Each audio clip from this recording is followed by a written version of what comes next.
nom du Père et du Fils et du Saint-Esprit. La grâce de Jésus notre Seigneur, l'amour de Dieu le Père et la communion de l'Esprit Saint soient toujours avec vous. Nous fêtons aujourd'hui la dédicace de la basilique du Latran. La basilique du Latran est la cathédrale de Rome. C'est la cathédrale du pape. C'est aussi la première église à avoir été consacrée publiquement vers l'an 320, peu de temps après la conversion de l'empereur Constantin, qui mit fin aux persécutions. C'est pour cela que la basilique du Latran est considérée en quelque sorte comme la mère de toutes les églises et que l'anniversaire de sa dédicace constitue une fête pour toute l'Église.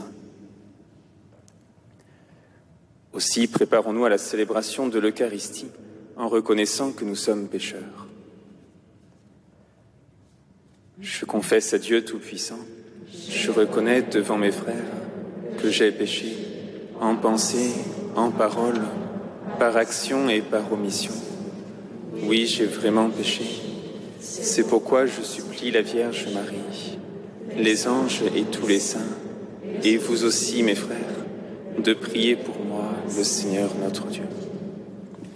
Que Dieu Tout-Puissant nous fasse miséricorde, qu'il nous pardonne nos péchés et nous conduise à la vie éternelle.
Nous te glorifions, nous te rendons grâce pour ton immense gloire. Seigneur Dieu, Roi du ciel, Dieu le Père Tout-Puissant, Seigneur, Fils unique Jésus-Christ, Seigneur Dieu, Agneau de Dieu, le Fils du Père, toi qui enlèves le péché du monde, prends pitié de nous. Toi qui enlèves le péché du monde, reçois notre prière. Toi qui es assis à la droite du Père, prends pitié de nous. Car toi seul est saint, toi seul est Seigneur, toi seul est le Très-Haut Jésus-Christ, avec le Saint-Esprit, dans la gloire de Dieu le Père.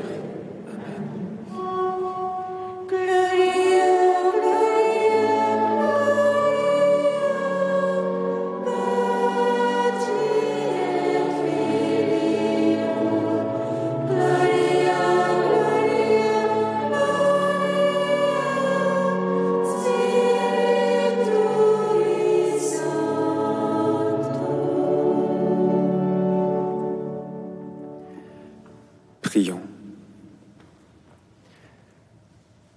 Dieu qui choisit des pierres vivantes pour bâtir la demeure éternelle de ta gloire, fais abonder dans ton Église les fruits de l'Esprit que tu lui as donné.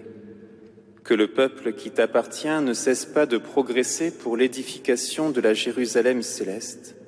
Par Jésus-Christ, ton Fils, notre Seigneur et notre Dieu, qui règne avec toi et le Saint-Esprit, maintenant et pour les siècles des siècles.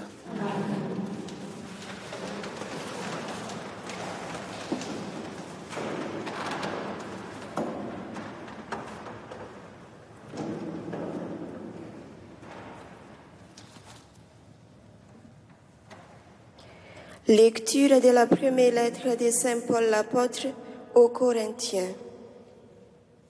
Frères, vous êtes une maison que Dieu construit, selon la grâce que Dieu m'a donnée. Moi, comme un bon architecte, j'ai posé la pierre de fondation. Un autre a construit dessus. Mais que chacun prenne garde à la façon dont il contribue à la construction. La pierre de fondation, personne ne peut en poser d'autre que celle qui s'y trouve, Jésus-Christ.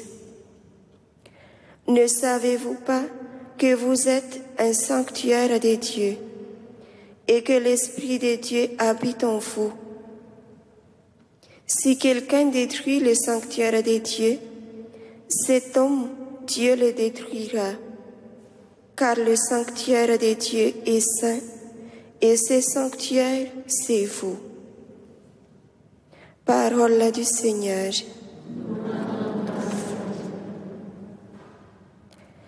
Le fleuve, ses bras réjouissent la ville de Dieu, la plus sainte des demeures du Très-Haut. Le fleuve, ses bras réjouissent la ville de Dieu, la plus sainte des demeures du Très-Haut. Dieu est pour nous refuge et force, secours dans la détresse, toujours offert. Nous serons sans crainte si la terre est secouée, si les montagnes s'effondrent au creux de la mer. Le fleuve, ses bras réjouissent la ville de Dieu, la plus sainte des demeures du Très-Haut. Le fleuve, ses bras réjouissent la ville de Dieu, la plus sainte des demeures du Très-Haut. Dieu s'y tient, elle est inébranlable. Quand renaît le matin, Dieu la secourt. Le fleuve, ses bras réjouissent la ville de Dieu, la plus sainte des demeures du Très-Haut. Il est avec nous, le Seigneur de l'univers, citadelle pour nous, le Dieu de Jacob. Venez et voyez les actes du Seigneur. Il détruit la guerre jusqu'au bout du monde. Le fleuve, ses bras réjouissent la ville de Dieu, la plus sainte des demeures du Très-Haut.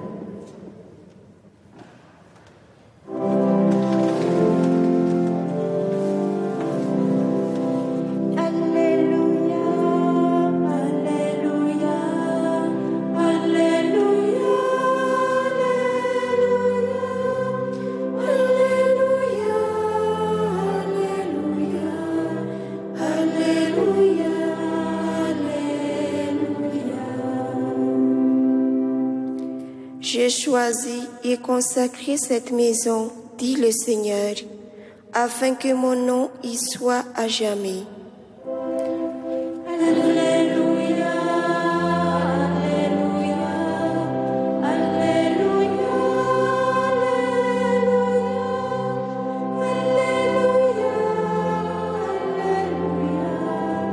Alléluia, Alléluia, Alléluia,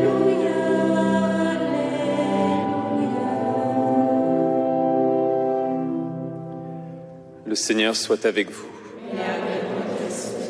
Évangile de Jésus-Christ selon saint Jean.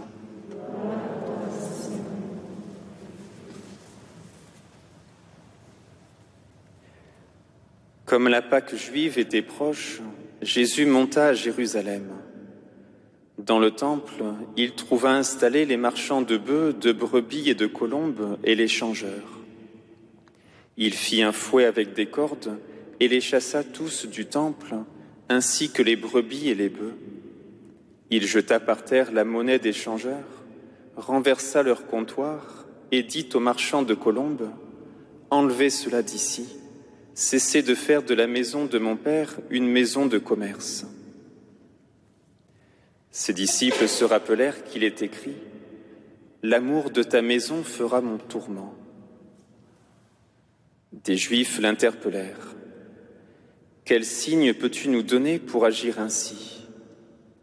Jésus leur répondit « Détruisez ce sanctuaire et en 3 jours je le relèverai. » Les Juifs lui répliquèrent « Il a fallu 46 ans pour bâtir ce sanctuaire et toi, en 3 jours tu le relèverais ?» Mais lui parlait du sanctuaire de son corps. Aussi, quand il se réveilla d'entre les morts, ses disciples se rappelèrent qu'il avait dit cela. Ils crurent à l'Écriture et à la parole que Jésus avait dite. Acclamons la parole de Dieu.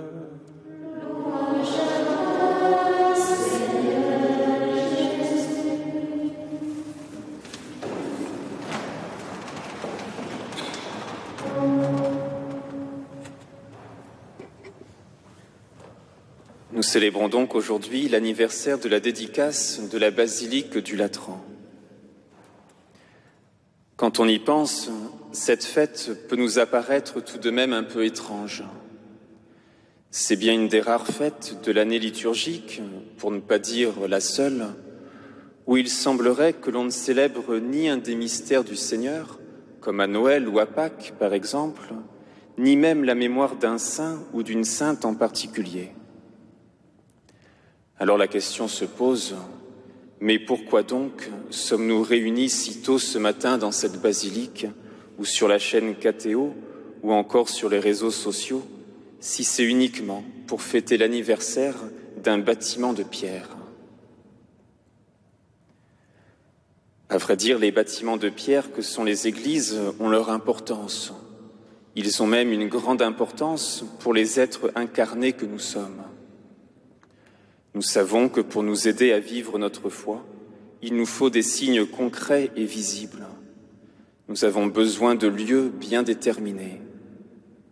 Et ainsi, ne serait-ce que pour cela, la fête de la dédicace de la basilique du Latran représente déjà un intérêt pour nous. Mais la profondeur de cette fête va plus loin. À travers ce temple de pierre qu'est la basilique du Latran, nous célébrons en réalité le mystère de notre Dieu qui a voulu faire de nous les pierres vivantes de son Église. Mystère de ce Dieu qui veut continuer de se rendre présent au monde à travers son Église, c'est-à-dire à travers nous.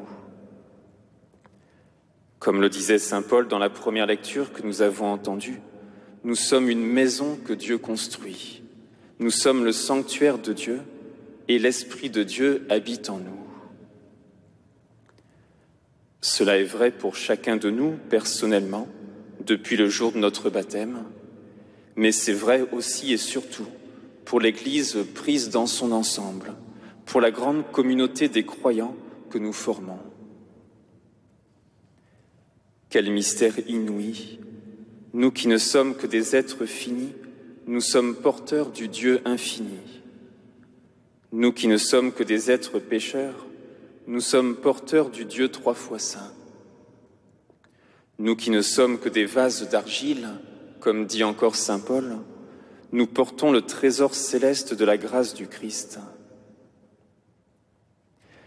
Si l'on demandait quel est le plus grand miracle que le Christ a réalisé, je crois qu'il faudrait répondre que ce n'est ni telle ou telle guérison, ni les pains qu'il a multipliés, ni même la tempête qu'il a apaisée, mais bel et bien le fait qu'il continue de réaliser dans le monde son œuvre divine de salut à travers les hommes que nous sommes.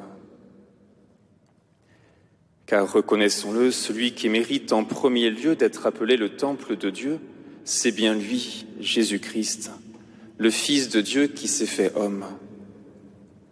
Dans son humanité habite toute la plénitude de la divinité. Toute son humanité est comme envahie par la présence de Dieu, à tel point que dans l'Évangile selon saint Jean, Jésus pourra dire « Qui m'a vu a vu le Père ». D'ailleurs, dans le passage que nous venons d'entendre, suite à l'étonnement des Juifs qui ne comprennent pas bien que Jésus puisse dire « Détruisez ce temple et en 3 jours je le relèverai », l'évangéliste précise « Mais lui, Jésus, parlait du sanctuaire de son corps ». Alors pour nous qui sommes l'Église, pour nous qui sommes le corps du Christ et le temple de Dieu, si nous voulons être fidèles à notre mission, d'être dans le monde porteurs de la présence de Dieu, nous n'avons pas d'autre solution que de nous unir toujours davantage au Christ. Laissons-le nous habiter toujours davantage. Laissons-le vivre et grandir dans le corps que nous formons. Laissons-le même, quand il le faut, purifier son Église et chacun de nos cœurs, comme il l'a fait pour le temple de Jérusalem. Et pour conclure, je voudrais évoquer brièvement la figure de Sainte Élisabeth de la Trinité, cette carmélite de Dijon qui est entrée dans l'éternité un 9 novembre, celui de l'année 1906, le jour de la fête de la dédicace de la basilique du Latran. S'il y a une certitude qui a marqué toute la vie de cette religieuse, c'est bien celle de savoir que la Trinité habite en nos âmes.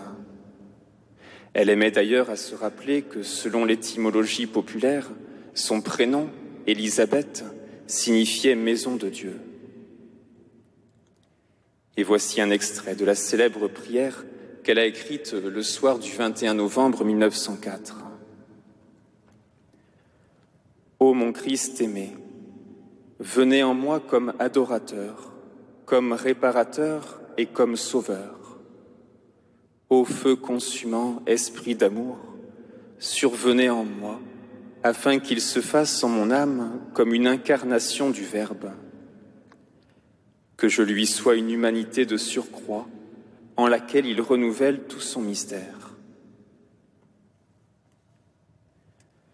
Faisons nôtre aujourd'hui cette prière d'Élisabeth de la Trinité et étendons-la à l'Église entière. Oui, que le Seigneur Jésus vienne encore et encore habiter son Église, qu'il en fasse une humanité de surcroît, selon l'expression d'Élisabeth de la Trinité, et qu'il renouvelle en elle tout son mystère. Lui, Jésus, qui est le véritable adorateur du Père, qu'il entraîne toujours plus loin son Église dans le mystère de la prière. Lui qui est l'agneau de Dieu qui porte le péché du monde, qu'il purifie son Église et qu'il lui apprenne à intercéder pour le monde. Lui qui est l'unique Sauveur, qu'il fasse resplendir sur le visage de son Église la joie du salut, et que cette joie rayonne sur l'époque perturbée que nous vivons. Amen.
Tu es béni, Dieu de l'univers, toi qui nous donnes ce pain, fruit de la terre et du travail des hommes, nous te le présentons.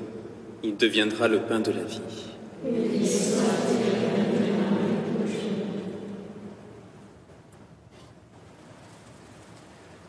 Tu es béni, Dieu de l'univers, toi qui nous donnes ce vin, fruit de la vigne et du travail des hommes, nous te le présentons. Il deviendra le vin du royaume éternel.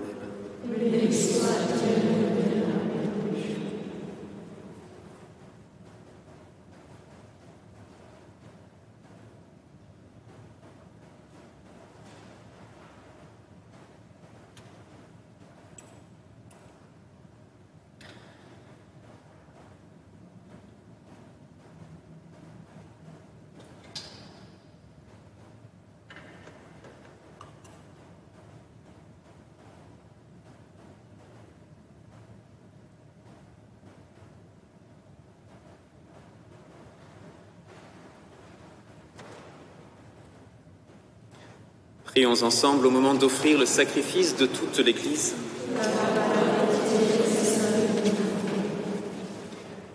Accueille, Seigneur, le sacrifice que nous t'offrons et donne à ceux qui te supplient dans ton Église d'être fortifiés par tes sacrements et de voir leurs prières exaucées par Jésus le Christ, notre Seigneur.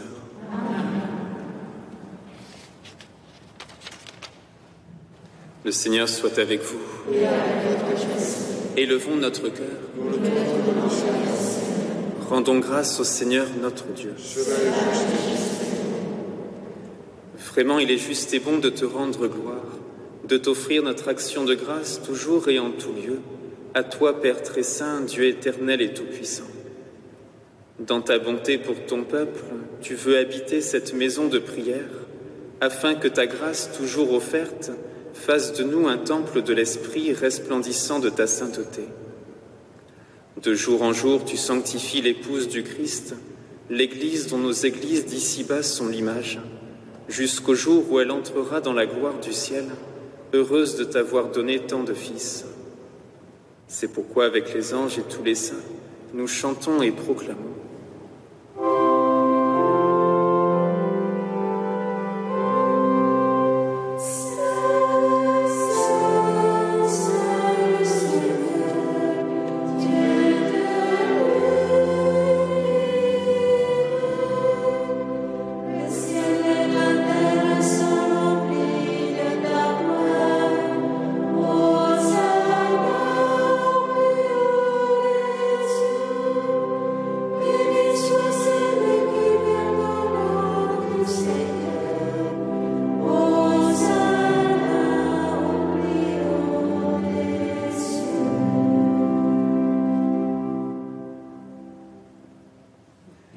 Tu es vraiment saint, Dieu de l'univers, et toute la création proclame ta louange, car c'est toi qui donnes la vie, c'est toi qui sanctifies toutes choses par ton Fils Jésus-Christ notre Seigneur, avec la puissance de l'Esprit Saint.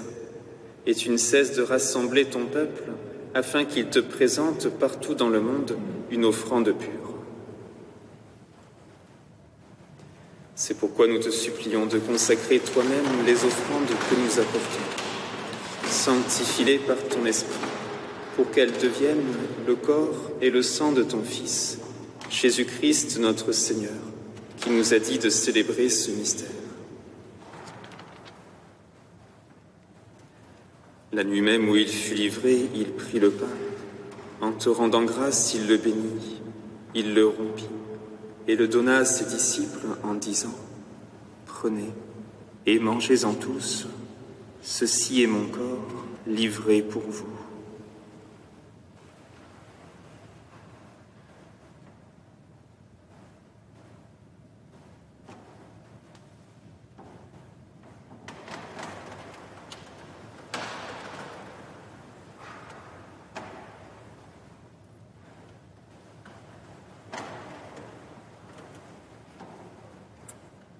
De même, à la fin du repas, il prit la coupe. En te rendant grâce, il la bénit et la donna à ses disciples en disant : « Prenez et buvez-en tous, car ceci est la coupe de mon sang, le sang de l'alliance nouvelle et éternelle, qui sera versé pour vous et pour la multitude en rémission des péchés. Vous ferez cela en mémoire de moi.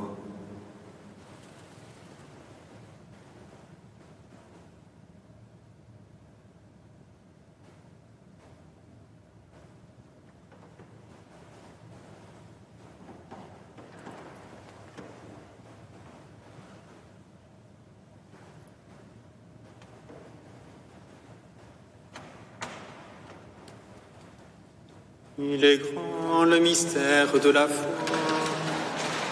Nous proclamons ta mort, Seigneur Jésus. Nous célébrons ta résurrection. Nous attendons ta venue dans la gloire. En faisant mémoire de ton Fils, de sa passion qui nous sauve, de sa glorieuse résurrection et de son ascension dans le ciel, alors que nous attendons son dernier avènement, nous présentons cette offrande vivante et sainte pour te rendre grâce.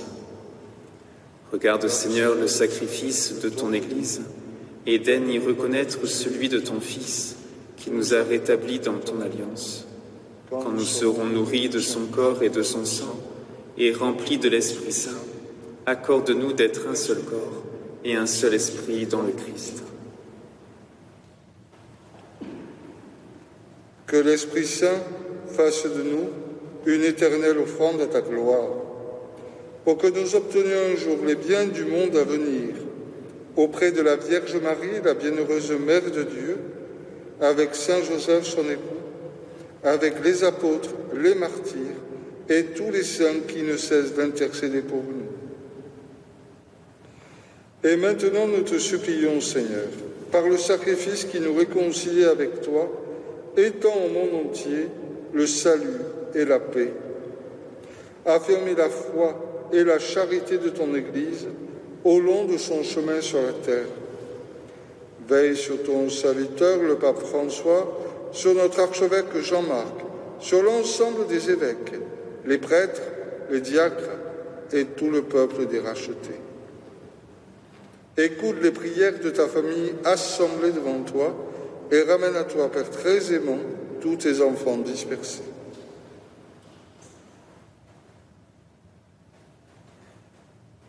Pour nos frères défunts, tout spécialement pour les défunts de la famille de Marie, travailleuse missionnaire, et pour les âmes du purgatoire, ainsi que pour Virginie Daoud, et pour tous les hommes qui ont quitté ce monde et dont tu connais la droiture, nous te prions. Reçois-les dans ton royaume, où nous espérons être comblés de ta gloire, tous ensemble et pour l'éternité, par le Christ notre Seigneur, par qui tu donnes au monde toute grâce et tout bien.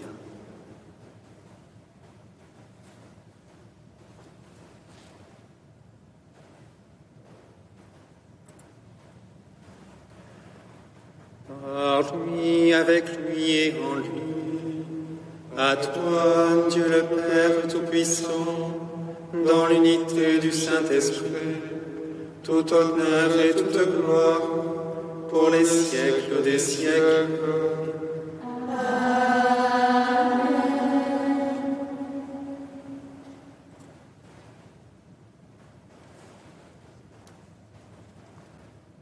Comme nous l'avons appris du Sauveur et selon son commandement, nous osons dire « Notre Père, qui es aux cieux, que ton nom soit sanctifié, que ton règne vienne, que ta volonté soit faite sur la terre comme au ciel.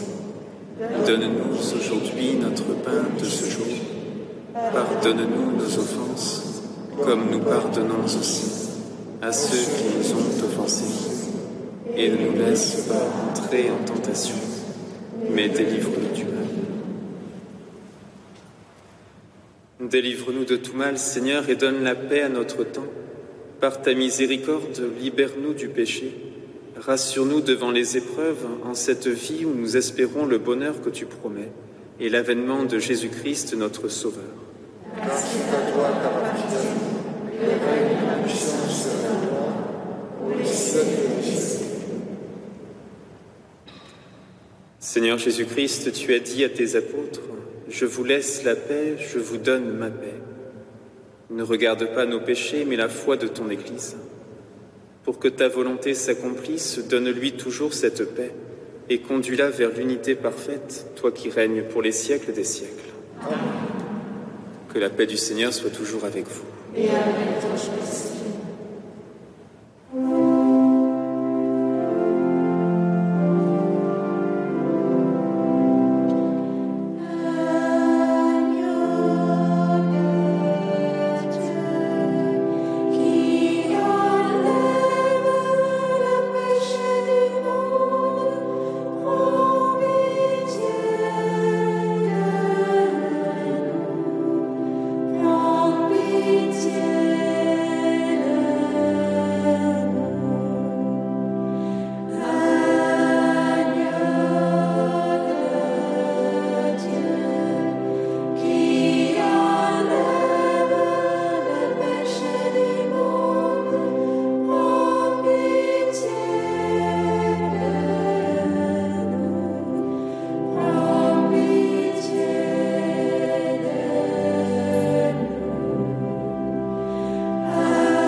Heureux les invités au repas du Seigneur. Voici l'agneau de Dieu qui enlève le péché du monde.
Prions encore le Seigneur.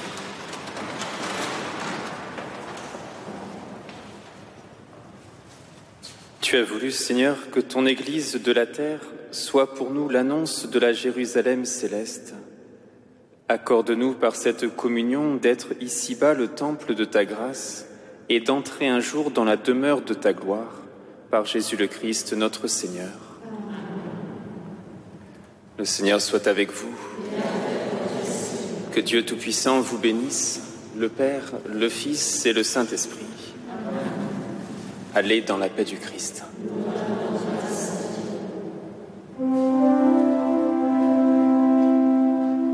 La